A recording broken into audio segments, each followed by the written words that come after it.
जो घटना हुई है, हमारे सांसद जियाउर रहमान जब संभल में ही नहीं थे और उसके बावजूद भी उन पर एफआईआर दर्ज करना, ऐसा उदाहरण कभी किसी को मिला होगा देखने को, सुनने को? एक पुलिस ऑफिसर ये कह रहा हो कि नेता बनना छोड़ दो, नेताओं का सहारा लेना छोड़ दो, किसके लिए भाषा थी वो? और मैं ये कहना चाहता हूँ, हालांकि ये सब जानकारी आपके पास है, दुखद है कि नईम जैसे नौजवान की जान चली गई, बिलाल की जान गई है, रोमान की जान गई है, कैफ, अयान, और इसमें से कुछ कम उम्र के भी हैं। मुझे याद है जब मैं लखनऊ में प्रेस कर रहा था, उस समय जो जानकारी थी और जो जानकारी छिपाई जा रही थी, जब वहां पर लोकल स्तर से जानकारी हासिल हुई, तब मैंने कहा कि नईम की जान गई है और पुलिस की गोली से गई है। आप लोगों पे सब वीडियोस हैं, आप लोगों पे जगह जगह से वीडियोस मिले हैं, कवरेज है, पूरा का पूरा कराया गया ये दंगा है। और किसने कराया? सरकार ने कराया, क्योंकि सरकार जो बेईमानी कर रही थी, सरकार जिसने वोट लूटा, सरकार ने जिसने मशीन पर ईवीएम की बटन बार बार पुलिस से दबाई, प्राइवेट ड्रेस में पुलिस लगाई, उस चुनाव में इनकी धांधली, इनकी चोरी न पकड़ी है, इसलिए जानबूझ करके संभल में घटना कराई है। और मैं पढ़ना चाहता हूं, संभल की शाही जामा मस्जिद के खिलाफ 19/11/2024 को सिविल जज चंदौसी संभल में एक याचिका डाली गई। कोर्ट ने दूसरे पक्ष की सुने बगैर उसी दिन 19/11/2024 को सर्वे के आदेश दे दिए। ताज्जुब तो इस बात का है कि ऑर्डर मिलने के बाद ही संभल के जिलाधिकारी, संभल के पुलिस अधीक्षक आदेश को पढ़े बगैर 2 घंटे बाद ही सर्वे के लिए पुलिस बल के साथ शाही जामा मस्जिद पहुंच गए। जामा मस्जिद की कमेटी, जनप्रतिनिधि, उलेमा इकराम, सभी अधिवक्ताओं ने सहयोग दिया। जिस समय पहली बार सर्वे हुआ है और कोर्ट के आदेश के बाद पूरा का पूरा सहयोग, जो भी वहां जिम्मेदार लोग थे, जो भी जिम्मेदार वहां पर मौके पे थे, सबने सहयोग किया। जिलाधिकारी संभल और पुलिस अधीक्षक संभल ने 2.5 घंटे सर्वे के बाद कहा, अब सर्वे पूरा हो चुका है और अब रिपोर्ट कोर्ट को भेज दी जाएगी। दिनांक 22/11/2024 फ्राइडे को जुम्मे की नमाज के लिए लोग नमाज अदा करने के लिए जामा मस्जिद पहुंचे, लेकिन पुलिस प्रशासन ने बैरिकेडिंग लगा दी ताकि लोग नमाज न पढ़ सकें। उसके बाद भी लोगों ने संयम बरता, नमाज अदा की और किसी प्रकार का विरोध प्रदर्शन नहीं हुआ, किसी तरह की विरोध नहीं हुआ। 29 तारीख को कोर्ट की अगली तारीख तय थी।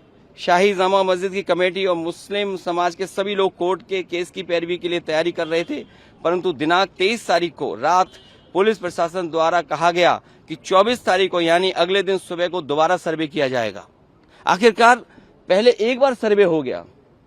ये आदेश पुलिस प्रशासन को किसने दिया कि दोबारा सर्वे आपका होगा, जब पहले सर्वे में सब लोगों ने सहयोग मदद की, पूरा सर्वे हुआ, किसी को आपत्ति नहीं थी सर्वे पर, लेकिन जानबूझ करके आगे शाही जामा मस्जिद की कमेटी और अधिवक्ता ने कहा कि एक सर्वे तो मुकम्मल हो चुका है, अब दूसरे सर्वे की क्या आवश्यकता है। कोर्ट के आदेश का हमने पालन कर दिया, अगर दूसरा सर्वे करना है तो दोबारा आदेश करवाएं, कोर्ट के आदेश के बाद हम दोबारा सर्वे करा देंगे। लेकिन जिलाधिकारी संभल और पुलिस अधीक्षक संभल ने कोई सुनवाई नहीं की और तानाशाही दिखाते हुए और सुबह के वक्त से पहले शाही जामा मस्जिद आ गए। शाही जामा मस्जिद कमेटी और मुस्लिम समाज के लोगों ने फिर भी धैर्य रखा और दोबारा सर्वे के लिए अंदर ले गए।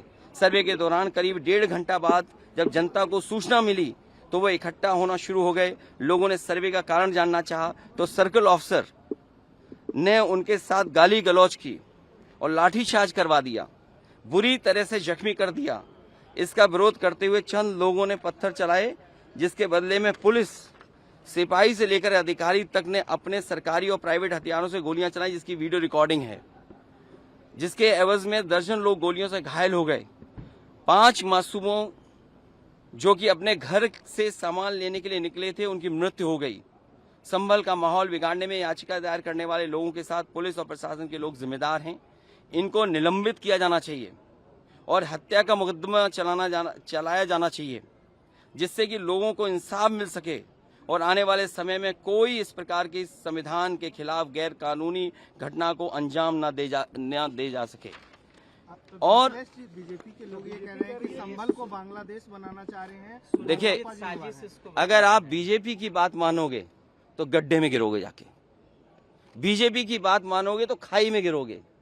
बीजेपी वालों से पूछिए, क्या चुनाव कराया था आपने उत्तर प्रदेश में? कोई ऐसा मुसलमान भाई नहीं था जिसको इन्होंने रोका ना हो। लाठी से, बंदूकों से गाली गलौज की इन्होंने। हम लोग लगातार कहते रहे और फिर बीजेपी के पास जवाब क्या? जब चुनाव आयोग को शिकायत की गई तो चुनाव आयोग ने खाना पूर्ति कर करके कुछ अधिकारियों के खिलाफ कार्रवाई की। क्या ये बता सकते हैं क्यों कार्रवाई हुई थी उनके ऊपर? क्या वोट रोकने का अधिकार था? क्योंकि वोट लूटने पे चर्चा न हो। ये लोग लूटने वाले लोग हैं, इनके लिए लोग कोई मायने नहीं रखते, लोग मायने नहीं रखते।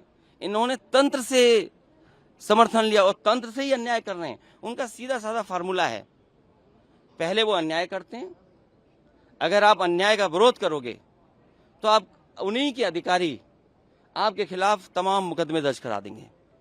क्या जियाउल इस्लाम वहाँ थे? हमारे विधायक वहाँ थे, सांसद थे क्या वहाँ? जियाउर रहमान।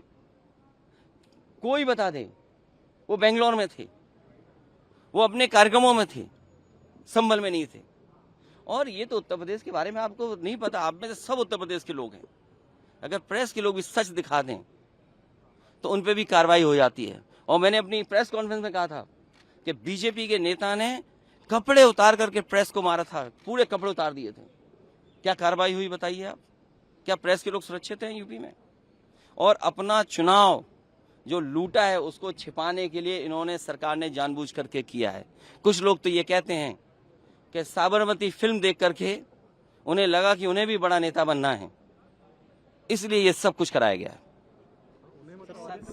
सदन में इसको उठाएंगे? मैं, हमारे सभी सांसद और तमाम विपक्ष के लोग इस सवाल को उठाना चाहते थे, लेकिन सदन में नहीं उठने का मौका दिया। कल भी नहीं मिलेगा मौका, जब मिलेगा तब ये सवाल उठाया जाएगा और हमारा डेलीगेशन भी जाएगा। वहाँ के लोगों के दुख दर्द परेशानी, और फिर सरकार के हाथ में सब कुछ है। अज्ञात में नाम डाल दिए। मैं आपको याद दिलाना चाहता हूँ, कानपुर में जब दंगा हुआ था, अज्ञात में नाम लिख करके बड़े पैमाने पर पुलिस ने अन्याय किया था। पुलिस ने लूटा था पैसा और पुलिस अधिकारी को उन्हें हटाना पड़ा था, और यही आरोप था उन पर कि उन्होंने पैसा ज्यादा लूट लिया।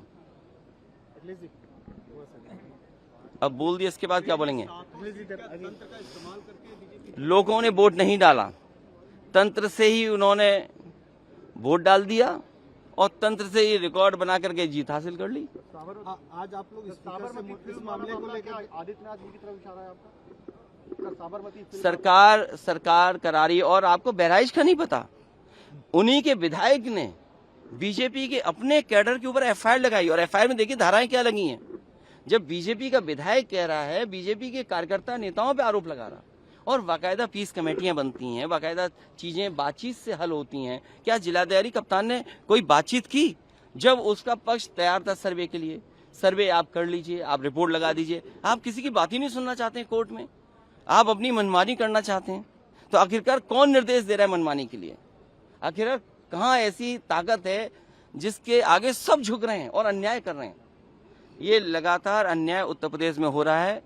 ये इसलिए हो रहा है क्योंकि अपनी नाकामी छिपाना चाहते हैं, और सबसे ज्यादा कमजोर जो लोग हैं उनकी तरफ ही जाना चाहते हैं। तो उन पे एफआईआर दर्ज क्यों हो गई, या उनका नाम क्यों डाल दिया गया?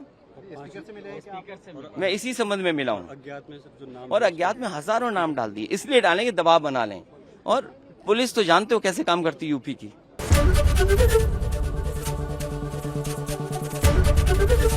एबीपी गंगा, खबर आपकी, जुबान आपकी।